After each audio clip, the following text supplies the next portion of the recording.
बघतेस त्यांना. वा, मला काही खरं वाटत नाही. ते म्हणतात की इंद्रायणीच्या काठावर राहतात आणि तरी सुद्धा त्यांना तो देव माहिती नाही आणि आता तिथूनच येत आहेत ते. अगं त्यांच्या घरात एक आजारी माणूस आहे, त्यांचे वडील. असं असताना मन घरावर राहतं का माणूस? आणि घरात एवढी मोठी गोष्ट घडत असताना बाहेर लक्ष जातं का आपला? आपण का बरं उगीच संशय घ्यायचा? तरी मला काही खरं नाही वाटत.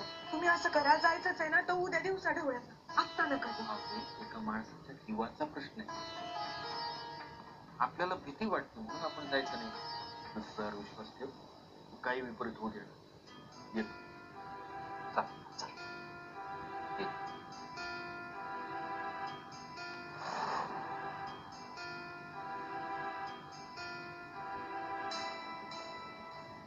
कृष्णा,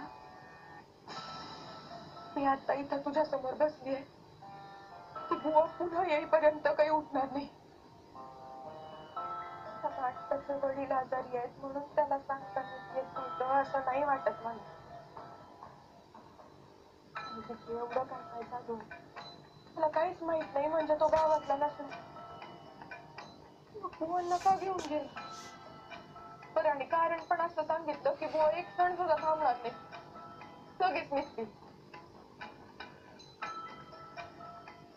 मी नाही अडवू शकले त्यांना, पण आता माझी भिस्त तुझ्यामध्ये. मी इथंच बसले. अहो पण मग आता कुठलं औषध सुरू आहे त्यांना? कुणाला? तुमच्या वडिलांना.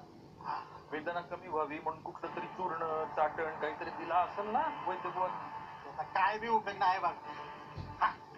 आज वैद्यून एक चूर्ण दिलंय बघ, नुसतं होऊन काय बघा यात काय आहे का?